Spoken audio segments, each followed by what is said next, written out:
Ladies and gentlemen, my name's Paul, and in this RigGamer.com video we're going to be discussing and analysing tech news which as usual has popped up over the past 24 or so hours. We're going to be starting things out with yet another Nvidia graphics card. Yes, another Titan graphics card to be precise, and that is a Titan X Collector's Edition. Then we'll move over to DRAM supply, because we should be seeing DRAM production increase over the next year or so, which, at least if there's any mercy in the world, will reduce prices. And finally, we'll talk about XFX and their custom Vega graphics card. But first things first, it's coming. It's the Titan X Collector's Edition, everyone. I'll, wait for a few seconds for you to recover from the shock and the excitement. So the name Titan X is actually a bit interesting. For those who don't know, there's two Titans available with Pascal architecture as the graphics chip which powers both. The Titan XP has 3,840 shader units compared to 3,584 of Titan X. There's also a small clock speed increase with the Titan XP. It has about 50 MHz additional clock speed on the boost clock, meaning it's 1585 compared to 1531, but the memory clock rate is what really has driven things home, with 1425 compared to just 1250. So obviously the Titan X was released first, and then we saw the release of the Titan XP graphics card. So a lot of people were rather annoyed with Nvidia of the existence of Titan XP, and perhaps Titan X owners were even more frustrated when, of course, the GTX 1080 Ti came out and basically meant that the Titan X was essentially null and void for its purpose.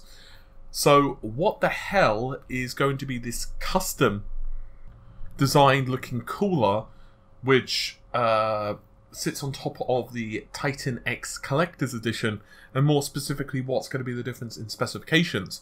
Well, first things first, it's incredibly unlikely that this is going to be Volta. So for those starting to save your pennies and thinking about breaking open the piggy bank to buy Volta early, this is probably not going to be it. My guess is there's a couple of different ways to look at this. The first is it's going to be super duper limited edition. So, to put it into some level of perspective of super duper limited edition, we're talking about something like Project Scorpio. Perhaps you'll have a very limited window for pre-orders, and perhaps a very small quantity available on retail, and after that, it's gone. That's one theory. The other theory is that Nvidia are basically doing a slightly different version of a Founders card. So what I mean by that is it's almost like MSI do with the Gaming X's, or Zotac do with the amps. So we could see perhaps custom overclocks, maybe 10 or 15 or whatever Nvidia feel percent over the standard reference design, and perhaps a few other changes here and there. And obviously you've got the ability to have perhaps custom LEDs.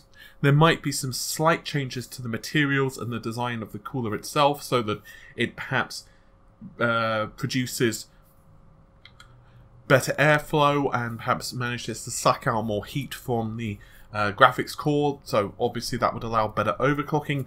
Unfortunately, we just don't have enough details yet. Is its existence important? No, probably not. But it's, I guess, there for those who want it. But we'll move over to DRAM. DRAM has been the thorn in the side of developers. It's been the thorn in the side of end customers, and also, of course, PC OEMs, mobile phone creators, and goodness knows what else. Because with developers, it means that DRAM prices are high, so that customers are slower to adopt larger amounts of memory in their systems, and also it means, of course, that people are less likely to jump onto new smartphones.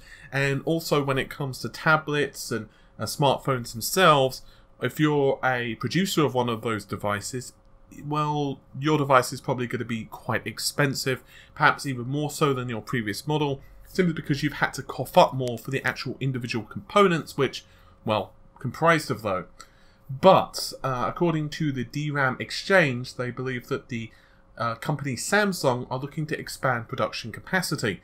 How much? Well, not a huge amount. It's going to be reaching 22.5% of growth next year compared to just 19.5% this year. And indeed, according to DRAM Exchange, they've said that for 2 years now, chip makers have limited the production capacity, growth in technology, because they've, well, pretty much purposefully hold back the production of what they could actually do. In other words, their desire was to increase the actual demand for the product. And the best way, of course, to increase demand is, well, simple. You simply limit the production of it. Supply, demand in a nutshell. Therefore, the average price of 4 GB of DDR4 memory has soared from just $13, which it was way back in the early mists of the second quarter of 2016. To put that into some level of context, just about 18 months later, it's gone from $13 to $30, which is profound. And according to the research director Avril Wu, hopefully I pronounced that correctly, he says this represents an increase of 130% over 6 consecutive quarters, which is absolutely brutal. So, what is changing? Well, Samsung are going to be allocating more of the available capacity of its new fabrication line for DRAM memory, and will also be adding more DRAM capacity to other fabs as well. So by the end of this year, we're going to be seeing 390,000 wafers per month, but at the end of 2018, this is predicted to be about 500,000 units. That is quite the jump indeed.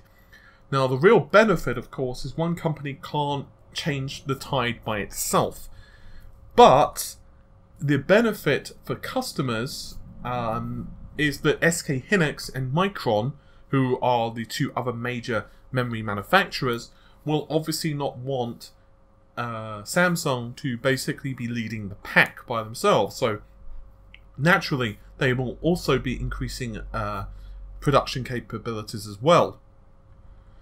So SK Hynix is transitioning to an 18nm process and is building a second fabrication plant in Wuxi. Hopefully I'm pronouncing that correctly. That's a WXI in China, and this is going to take place next year. And Micron, according to DRAM Exchange, are looking to expand its production capacity and upgrade its current manufacturing technology because the company's stock prices have rallied, which isn't really surprising, once again, given the price currently of memory. And finally, a small bit of Vega news, just because, for those who are still asking me about custom Vega graphics cards, we have a Vega 56/64, although it looks much more likely to be a 56 to me. We'll discuss why in just a second. So this is from XFX, who are AMD's pretty damn well-known AMD board partner. Excuse me, AMD's well-known exclusive partner. That made more sense. So what we have is 2 massive fans and a carbon style shroud. You'll notice that there is one thing which might strike you as odd in these photos, and that is if you look in between the 2 fans, you can spot quite clearly the power connectors.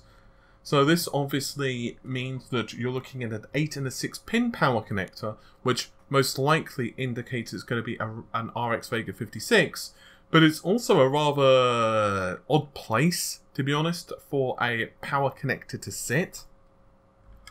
But in XFX's defense, if you also look rather closely, the power connector essentially is at the very end of the board. So the second fan, for all intents and purposes, is essentially hanging off the back of the PCB. Now, obviously, they do have the heat pipes there and all of that stuff, which will help to transfer the heat, so it's not like the fan is doing nothing and simply blowing against a piece of metal, which is essentially a paperweight. But it will be interesting to see, and obviously I'm not advocating for anyone to do this, but it'd be very interesting to see a test almost where you disable one fan and check the difference of the graphics card, and you disable the other fan, not both simultaneously, to check the difference in temperature. That would be quite interesting. The only other thing that I will say is the colour scheme is not going to be to everyone's tastes. Personally, it's not really my thing. I mean, aesthetically, I don't think it's an ugly card, but I don't think it's exactly pretty either. I'd say it's like, okay, I wouldn't be upset if I had to buy it, but it's not really my thing. I think the fans, I think the fans would have been better a slightly different colour. That's my opinion, and I also don't particularly like the very top of the graphics card either, with the carbon finish and the logo and that bit of backplate which is kind of hanging over. But hey, that's my opinion, of course. The other thing that you'll notice is it does not have a DVI connection, which is not particularly surprising. A lot of AMD cards do not. I obviously won't criticize that decision, but I don't like that decision. I personally do like the inclusion of at least one DVI port. Not necessarily because everyone wants to use it, but just because it's nice to have, especially if you're doing bug testing and so on, or you perhaps want to take your rig over to a friend's house and they've got a monitor already set up. It's just nice to have a DVI connector. But of course you can get converters and all of that stuff anyway, so it may not be a big deal. With all of that said, hopefully you've enjoyed the video. I'll see you soon. Take care. Bye for now.